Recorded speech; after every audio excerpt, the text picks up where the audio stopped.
പ്പെടും. ആയിരങ്ങളും പതിനായിരങ്ങളും ഹോസ്പിറ്റലിൽ നമ്മൾ കളയും. പക്ഷേ അള്ളാഹു സത്യം ചെയ്ത ബർക്കത്തുള്ള ഈ ഫ്രൂട്ട് വാങ്ങാൻ നമുക്ക് മടിയാ. പ്രിയപ്പെട്ട സഹോദരങ്ങളെ, ഞാൻ മുമ്പ് ജോലി ചെയ്തിരുന്ന ഒരു മഹല്ലിൽ ഒരു താലീമിന്റെ ഇടയിൽ ഈ വിഷയം ഞാൻ പറഞ്ഞപ്പോ ആ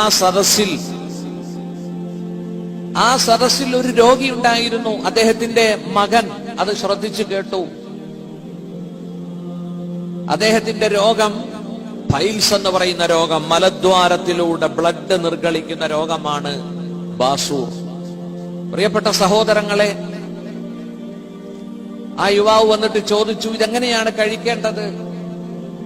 ഞാൻ അദ്ദേഹത്തോട് പറഞ്ഞു, ഒരു 2 പഴം, അത് ഉണങ്ങിയ പഴമാണ് നമുക്ക് മാർക്കറ്റിൽ കിട്ടുന്നത്, അതിന്റെ 2 പഴം നിങ്ങൾ 1/2 ഗ്ലാസ് വെള്ളത്തിലിട്ട് കുതിർത്തിയിട്ട് ആ വെള്ളവും ആ പഴവും കൂടി ബാപ്പയ്ക്ക് കൊടുക്കൂ എന്ന് പറഞ്ഞു.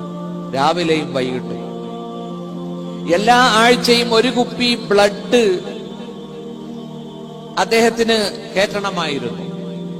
കാരണം ബ്ലഡ് ഇങ്ങനെ പോകുന്ന രോഗം. സുഹൃത്തുക്കളെ, 3-4 ദിവസം ഈ മകൻ ഈ അത്തിപ്പഴം അതിന്റെ ഡ്രൈ വെള്ളത്തിലിട്ട് കുതിർത്തി പിതാവിന് കൊടുത്തു. ഒരാഴ്ച കഴിഞ്ഞ് ആശുപത്രിയിൽ ചെന്നപ്പോ ഡോക്ടേഴ്സ് അത്ഭുതപ്പെട്ടു. നിങ്ങൾ എന്ത് ട്രീറ്റ്മെന്റ് ആണ് കൊടുത്തത്? ഈ ആഴ്ച ഇദ്ദേഹത്തിന് ബ്ലഡ് കുത്തിവെക്കേണ്ട ആവശ്യമില്ല. അള്ളാഹു നിസ്സാരമായ ഒരു വസ്തുവിനെ കൊണ്ട് സത്യം ചെയ്യുവോ? അത്തിപ്പഴത്തെ തന്നെയാണ് സത്യം. കണ്ടോ? അത്തിപ്പഴത്തെ തന്നെയാണ് സത്യം. ഞാൻ ഒന്നുകൂടി ആവർത്തിക്കുന്നു, നിങ്ങൾക്ക് ഓർമ്മയിൽ നിൽക്കാൻ വേണ്ടി. കഫം സംബന്ധമായ, ബൽഹം സംബന്ധമായ എല്ലാ രോഗവും അത് കുറയ്ക്കും. ഉണങ്ങി മെലിഞ്ഞ ശരീരത്തെ അത് പുഷ്ടിപ്പെടുത്തും. മുടിയില്ലാത്തവർക്ക് മുടിയെ അത് മുളപ്പിക്കും, ഉള്ള മുടി നീട്ടും.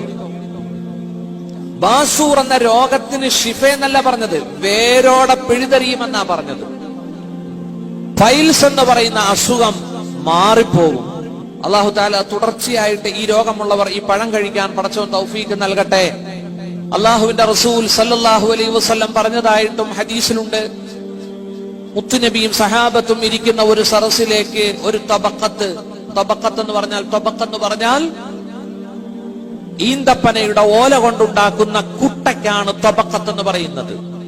ഒരു കുട്ട നിറച്ച് അത്തിപ്പഴം അള്ളാഹുവിന്റെ റസൂലിന്റെ മുമ്പിൽ ഹദിയ കൊണ്ടുവരപ്പെട്ടു. സഹോദരങ്ങളെ, മുത്തു റസൂൽ സല്ലല്ലാഹു അലൈഹി വസല്ലം ആ ഒരു കുട്ട അത്തിപ്പഴം സഹാബത്തിന്റെ മുന്നിലേക്ക് വെച്ചു റളിയല്ലാഹു അൻഹു. എന്നിട്ട് സഹാബാക്കളോട് പറഞ്ഞു, നിങ്ങൾ അത്തിപ്പഴം ഭക്ഷിക്കണം. മനുഷ്യനെ ബുദ്ധിമുട്ടിക്കുന്ന ബാസൂർ എന്ന പൈൽസ് എന്ന രോഗത്തിന് അത് പേരോടെ പിഴുതുമാറ്റും.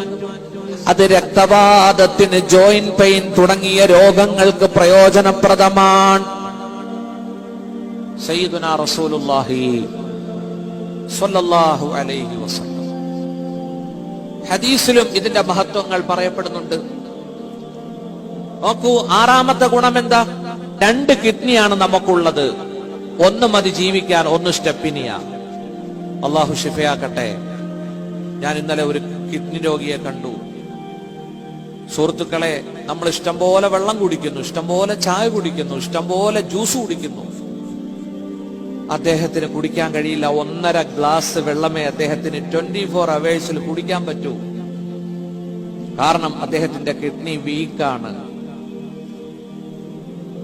നമ്മൾ ആരും ചിന്തിക്കുന്നില്ല, റബ്ബ് നമുക്ക് നൽകിയ 1 മതി ജീവിക്കാൻ, 1 സ്റ്റെപ്പിനിയാണ്. ഈ 1ന് തകരാറുണ്ടാവുമ്പോൾ അടുത്ത സ്റ്റെപ്പിന് തന്നെ വർക്ക് ചെയ്യുകയാണ്. അതാണ് കിഡ്നി എന്ന് പറയുന്ന അള്ളാഹു നമ്മുടെ ശരീരത്തിൽ നൽകിയ ഏറ്റവും വലിയ അനുഗ്രഹം. സുഹൃത്തുക്കളെ, ആ കിഡ്നിക്കുള്ള തകരാറുകൾ അത്തിപ്പഴം ശുദ്ധീകരിക്കും. യുതഹിറുൽ കല്യതൈൻ. എന്നെ അത്ഭുതപ്പെടുത്തിയത് 7ാമത്തതാണ്. ഒരുപാട് ആളുകൾക്കുള്ള രോഗമാണത്. മൂത്രാശയത്തിലെ കല്ല്, സ്റ്റോൺ.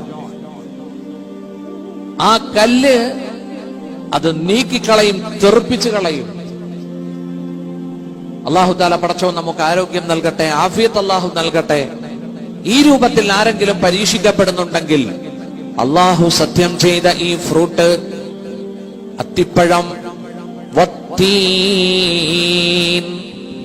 ഈ പഴം ഒന്ന് വാങ്ങിച്ച് കഴിക്കുക.